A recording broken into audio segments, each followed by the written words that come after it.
मैं मंच पर बुलाना चाहूंगा जन सेवक क्रांति पार्टी के भावी मेयर प्रत्याशी विक्रांत मक्कड़ जी को। वो मंच पर आए और इस हॉट सीट पर सवालों के जवाब दें। विक्रांत मक्कड़ जी।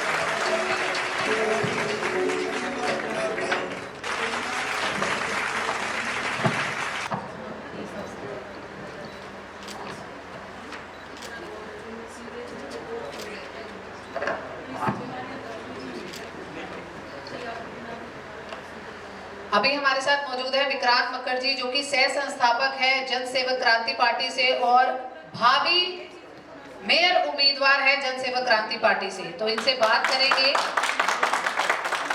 कि अगर जन सेवक क्रांति पार्टी से आप भावी मेयर उम्मीदवार हैं तो क्या सोच क्या है विक्रांत जी आपकी, कि क्या सोचकर आपने ये दिमाग लगाया कि भाई अब मुझे जो है गुरुग्राम को ऐसा नहीं ऐसा देखना है? क्या कुछ आपके दिमाग में है, एजेंडा है या फिर कोई रणनीति बना रखी है आपने?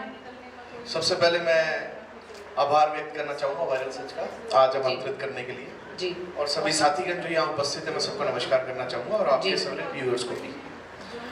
आज का जैसा टॉपिक है गुरुग्राम के विकास की डिस्कशन का जी, तो सबसे पहला दर्द मैं साझा करना चाहूँगा। हम चर्चा करते हैं गुरुग्राम के विकास की, तो ये भी एक, जब हम चर्चा करते हैं गुरुग्राम के विकास की तो ये भी एक बात समझने की है कि आज आर्किटेक्चर में एक सब्जेक्ट पढ़ाया जाता है प्लानिंग का जी, तो उसमें बताया जाता है a city not to build is Gurugram. हम उसके विकास की चर्चा कर रहे हैं जी। तो हमें ये समझना पड़ेगा कि अगर सिलेबस में ही मेंशन कर दिया a city not to build तो उसकी प्लानिंग किस कदर है और विकास कहाँ है, ये खोजना पड़ेगा। एक बात। दूसरी बात, जब हम गुरुग्राम की विकास की बात करते हैं तो गुरुग्राम का विकास इस तरह खोजना पड़ता है कि दो शब्द होते हैं जी। मैं कोशिश करूंगा बहुत कम शब्दों में समझाऊं। प्राप्त और पर्याप्त, थोड़ी सी ध्वनि का और एक अक्षर का फर्क है लेकिन मतलब में बहुत बड़ा फर्क है जी। हमें क्या क्या प्राप्त है उसकी प्रशंसा करने से पहले क्या वो सच में पर्याप्त है जी, ये समझना बहुत जरूरी है। दूसरी चीज, जैसा हमने गुरुग्राम में देखा लोगों की सुविधाओं के लिए सिटी बस चलाई गई जी। अब यहां से भी एक दर्द निकल करके आया। पिछले साल ऑन रिकॉर्ड आप गूगल चेक कर सकते हैं, आरटीआई से आज का जवाब आया है, 4 रूट बंद कर दिए गए। उसका मुख्य कारण, और एक ही कारण, मुख्य नहीं, एक ही कारण कि गुड़गांव के रोड खराब है इसलिए साहब हम 4 रूट बंद कर रहे हैं जी। तो ये हम किस ओर बढ़ रहे हैं? क्या यही विकास है? हम बात तो करते हैं सिटी बसेस को रूट बढ़ाया जाए लेकिन बंद कर देते हैं क्योंकि यहाँ रोड खराब है जी। देखिए, बात खाली रोड खराब, प्राप्त, पर्याप्त इन सब की नहीं है जी, बहुत बड़ी बात है गुरुग्राम का पूरा वास्तु खराब है। तो आपको क्या लगता है वास्तु सुधारने के लिए क्या चाहिए गुरुग्राम? मैं 2 लाइन में बहुत कुछ कहना चाहूंगा और मैं कोशिश करूंगा मेरी बात आपके दिल तक पहुंच पाएगी। फूल के आकार से जी, उसकी महत्वता, दिव्यता, क्रेडिबिलिटी नहीं आंकी जा सकती। फूल की महत्वता निर्भर करती है सिर्फ उसकी खुशबू पे। पॉइंट ये है कि आपका ब्रांड कितना भी बड़ा हो जी, अगर धरातल पे आदमी को बिजली, पानी, रोड नहीं मिल रहा तो कोई फायदा नहीं है फ्लाईओवर और दिखाना जी। तो अभी जन सेवक क्रांति पार्टी के मेयर प्रत्याशी होने के नाते आपको क्या लगता है कि जन जन तक पहुंचने के लिए क्या किया जाना चाहिए? कैसी उनकी समस्याएं हैं उनको सुने और उनका समाधान करें? समाधान पत्र तो आपका जो है जगह जगह पर आप वितरित कर रहे हैं, जनसभाएं करके भी कर रहे हैं, कैसा रिस्पॉन्स मिल रहा है और क्या और समस्याएं सामने आ रही हैं? देखिए, हमने करीब 5 साल हो गए आज जी सामाजिक जीवन में कदम रखे हुए। मैं अपनी बात करूं अगर तो हमने करीब 3 साल पहले आवेदन करा भाई अंकित अलग के नेतृत्व में ईसीआई को एक पॉलिटिकल पार्टी रजिस्टर करने के लिए। जब हमने आवेदन कर दिया तो हमने लोगों से मिलना शुरू किया जी, क्योंकि गुरुग्राम से तो गुरुग्राम के लोगों से पहले मिलना शुरू किया। वो बात अलग है कि बहुत सारे राज्यों में, बहुत सारे शहरों से लोगों को उनकी समस्याओं के बारे में जाना जी जी, क्योंकि अनुभव से चीजें होती हैं जी। जब पार्टी बन गई, क्योंकि आज 1.5-2 साल पार्टी बने भी हो गए, तो करीब अभी तक हमने 34 मोहल्ला सभाएं करती हैं जी।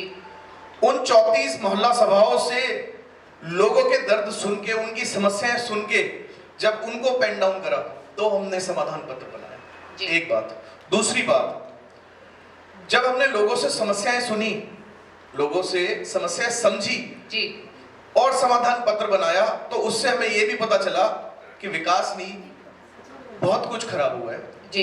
इंपॉर्टेंट क्या है, मैं 2 शब्द में आपको बताना चाहूंगा। बहुत सारे लोग कहते हैं गुरुग्राम कमाने का शहर है जी। गुरुग्राम बहुत कुछ देता है जी जी। रेवेन्यू के टर्म्स में मैं बात कर रहा कमाऊ हूँ, पूत है। कमाऊ पूत है जी आपके चैनल पे पहले भी ये बात हुई है, जी, आपको जी। शायद याद होगा, बहुत सारे दर्शकों ने सुनी है, गुरुग्राम लुटाऊ पूत हुई है जी। मैं वो सबको देता है। मैं इसका एग्जांपल आपके समक्ष रखना चाहूंगा। जब जीएमडीए बना जी तो 500 करोड़ रुपए एमसीजी से जीएमडीए को दिए गए कार्य को गति प्रदान करने के लिए। आज तक उसकी कोई चर्चा नहीं हुई। जी।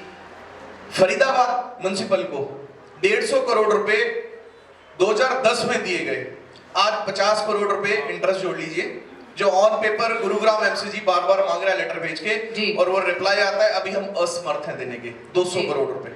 जी अगर 700 करोड़ ही एक शहर को वापस नहीं मिलेगा तो विकास कार्यों में गति कैसे आएगी, ये समझने का विषय। जैसे अंकित जी ने कहा, जनसेवक क्रांति पार्टी के अध्यक्ष, उन्होंने कहा कि एजुकेटेड पर्सन जो है हम वो लाने का प्रयास कर रहे हैं जो कि एडमिनिस्ट्रेशन को अच्छे से समझ सके। तो ऐसे में हम आपसे जानना चाहते हैं कि आप किस तरीके से जो है, अगर आपको मौका मिलता है, किस तरीके से कार्यभार संभालेंगे? देखिए, सोच अच्छी होनी चाहिए, सब सीख वहीं से शुरू होती है जी। मैं एग्जांपल के तौर पे आपको बताऊंगा, 2017 में जब दूसरा मेयर टर्म था गुरुग्राम एमसीजी का जी, तो एक चाइनीज कंपनी को गार्बेज कलेक्शन का कॉन्ट्रैक्ट दिया गया जी जी। और उसको कहा गया आपने इकट्ठा भी करना है और अगर आप उससे बिजली बनाएंगे तो ये आपका कॉन्ट्रैक्ट है, जो 2039 तक एक ही बार दे दिया गया, 23-24 साल के लिए जी। उसकी क्या टर्म्स कंडीशन थी 24 साल की, क्या उसकी क्रेडिबिलिटी थी, उसकी गुना भाग में एक बार के लिए नहीं जाते।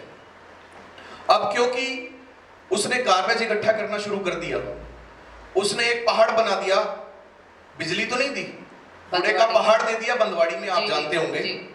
अब समझने की बात यह है, अब जब उसने अरावलीज में कूड़े का पहाड़ दे दिया जी, तो एनजीटी ने जी, जो खुद भी एक गवर्नमेंट एंटरप्राइज है, एक गवर्नमेंट अथॉरिटी है, जी, उसने हरियाणा सरकार पे 100 करोड़ का फाइन लगाया।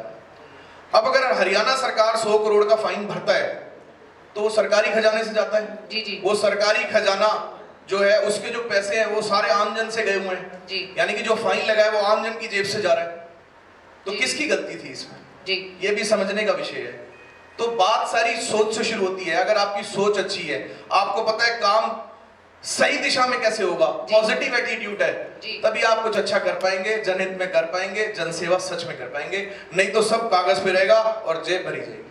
आपको क्या लगता है नगर निगम जो है क्या पर्याप्त नहीं था, जो जीएमडीए भी बना, मतलब कि एक के बाद एक डिपार्टमेंट तो बनते जा रहे हैं, बट ऐसा करने का प्रयास नहीं करा जा रहा कि ऑल इन वन सोल्यूशन हो, कि एक व्यक्ति अगर जिसको कुछ भी दिक्कत आ रही है वो एक जगह पर जाए और उसको सारी प्रॉब्लम का सोल्यूशन वही मिल जाए। कोई ये ना कहे कि भाई ये मेरे डिपार्टमेंट का नहीं है, ये मेरे डिपार्टमेंट का नहीं है, ये मैं नहीं कर सकता। क्या कहेंगे? देखिए, इसमें मैं आपका ध्यान एक और तरफ केंद्रित भी करना चाहूंगा जी। जो सरकारी अधिकारी होते हैं, जो आईएएस लेवल के लोग होते हैं, उनको पोस्ट दी जाती है कमिश्नर की जी, या किसी भी चीज को रन करने की अथॉरिटी के सेक्रेटरी की। जी जी। एक नई शब्दावली हमारे बीच है जो कुछ सालों से हम सुन रहे हैं और हरियाणा में ज्यादा सुनते हैं। जी जी। बहुत सारी अथॉरिटीज में भी ये शब्द आने लग गए जो था नहीं। जी। ओएसडी जी। आप पाना क्या चाहते हैं और करना क्या चाहते हैं। जी जी। इस शब्द से ही समझ आ जाएगा कि ये आदमी सिर्फ मुझे ही रिपोर्ट करेगा और यही आदमी है जो डिसीजन भी लेगा। जी। तो ये किसके इशारे पे चीजें हो रही है? जी। कोई विक्रांत जी से प्रश्न पूछना चाह रहे हैं? जी रोहित जी। विक्रांत जी, जैसा कि अभी कुछ ही देर पहले जब कांग्रेस पार्टी के प्रतिनिधित्व यहाँ पे बैठे थे तो आपका प्रश्न था कि बीजेपी पार्टी के धर्मेंद्र बजाज जी जी। उनसे आपका प्रश्न था कि क्या भारतीय जनता पार्टी में हमें भी मौका मिल सकता है, तो क्या जनसेवक क्रांति पार्टी ए और बी में डिवाइड हो जाएगी या जनसेवक क्रांति पार्टी इंडिविजुअली राष्ट्र के प्रति कार्य करेगी? मदान साहब नमस्कार। मेरा बजाज साहब से प्रश्न ये नहीं था कि बीजेपी में हम भी शामिल हो सके। मेरा बजाज साहब से प्रश्न ये था कि आपकी पंजाबी बिरादरी क्या बीजेपी को ही लेती है या और सबको भी लेती है? मेरा सवाल ये था। दूसरी बात, क्योंकि आपने जाति शब्द यूज करा, मैं जाति पे कहना चाहूंगा। मैंने नर्सरी क्लास से जब स्कूल जाना शुरू किया था तो लाइन आज भी मुझे याद है, मजहब नहीं सिखाता, आपस में बैर रखा। तो कहीं ना कहीं देखा जाए वैसे जन सेवक क्रांति पार्टी में भी ज्यादातर पंजाबी हैं, उस पर क्या कहना चाहेंगी? ज्यादातर पंजाबी हैं। देखिए, बहुत अच्छी बात आपने कही। इम्पोर्टेंट क्या है कि कोशिश होनी चाहिए जी। इम्पोर्टेंट क्या है? अच्छी सोच होनी चाहिए। इम्पोर्टेंट क्या है? पॉजिटिव एटीट्यूड होना चाहिए, जो अभी मैंने बात की। और मैंने ये लाइन बोली, मजहब नहीं सिखाता आपस में बैर रखना, तो हम ये ना देखें कि सामने वाला कौन सी जाति का है। तो आपको क्या लगता है बीजेपी क्या मजहब पर लड़वाने का प्रयास करती है? हालांकि खाली पंजाबी नहीं है जन सेवक क्रांति पार्टी जी। में, इसको मैं बाद में कहना चाहूंगा लाइन को। जी, आपको क्या लगता है क्या बीजेपी सिर्फ जो बात अभय जैन जी ने कही थी कि रोटी का लालच देकर जो है ध्यान हटा दिया जाता है, क्या वही सब कुछ हो रहा है अभी गुरुग्राम में? देखिए, मैं फिर से वही बात कहूंगा जो पहले कही थी, प्राप्त और पर्याप्त। बीजेपी सिर्फ जो प्राप्त करवाती है उसकी प्रशंसा लेने का काम करती है, क्या वो पर्याप्त है जी, इस पे सबको समझाने की, वो सोच देने की कोशिश नहीं करती। जी। तो अभी जैसे कि धर्मेंद्र जी ने भी कहा कि खेलों में किस तरीके से जो है जनप्रतिनिधि है जो सपोर्ट कर सकते हैं। जी, आप कुछ कहना चाह रहे हैं? जी सर। जी, पहले तो शुभकामनाएं मक्कड़ साहब। मेरा क्वेश्चन आपसे ये है, जैसे कि अभी जो प्रशासन काम कर रहा है, चाहे नगर निगम की बात करें, क्योंकि आप मेयर प्रत्याशी हैं इसलिए मैं आपसे क्वेश्चन पूछ रहा हूँ। आधा समय उनका प्रोटोकॉल में निकल जाता है और उस प्रोटोकॉल के चक्कर में, क्योंकि उनका जो जितने भी अधिकारी हैं, चाहे आपके बड़े अधिकारी एमसीजी कमिश्नर हो, वो डिप्टी कमिश्नर हो, जितने भी प्लानिंग संबंधित ऑफिसर हैं, उनका जो काम करने का समय है वो 6 से 7 घंटा, इससे ज्यादा वो काम नहीं करते। तो जब वो 6 से 7 घंटे का टाइम है उनका काम करने का, तो वो तो कभी सीएम के साथ मीटिंग है, कभी गृह मंत्री के साथ मीटिंग है, कभी कोई और प्रोटोकॉल आ जाता है, तो वो जो काम करने का टाइम है, फाइलें पेंडिंग पड़ी जाती हैं, तो उससे आप कैसे निपटोगे? देखिए, इसको ना मैं 2 तरीके से उत्तर देना चाहूंगा, या फिर आप कह सकते हैं 2 केंद्र बिंदु इसमें लेना चाहूंगा मैं। पहली चीज, जब हम बात करते हैं समाज के काम की, तो आज 90% काम जो आप देखेंगे धरातल पे, गुरुग्राम के विकास या गुरुग्राम के एमसीजी की मैं स्पेसिफिक बात करता हूँ, तो 90% लोगों का काम बिना खर्ची और पर्ची के नहीं हो रहा। तो अगर बात खर्ची और पर्ची की जब आती है, तो जो उसमें नहीं खुद को लाना चाहते, तो फाइलें बंद रहती हैं, ये सब जानते हैं। एक बात। दूसरी बात, अब जब हम बात करते हैं प्रोटोकॉल की, तो देखिए, गुरुग्राम हो या कोई सा भी शहर हो, टिकटें तय होती है दिल्ली से, चंडीगढ़ से, हरियाणा की बात कर रहा हूं मैं, या सिरसा से। अगर टिकटें वहां से तय होंगी, आदमी क्षेत्र का यहाँ है, समस्या यहाँ की है, वो जानता ही नहीं है, वहां से टिकट तय हो गई और वो जीत जाता है, तो वो हाँ हजूरी में तो लगा ही रहेगा।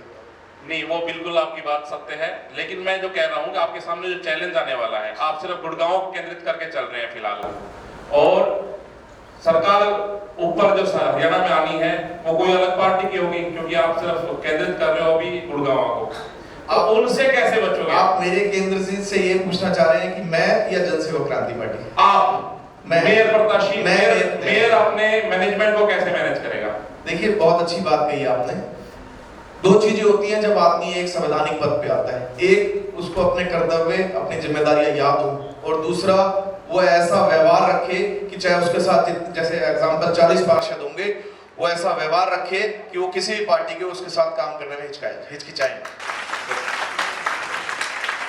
प्रवीण जी, आप लोग करूंगी कृपया करके मंच पर आए। Thank you so much Vikrant ji.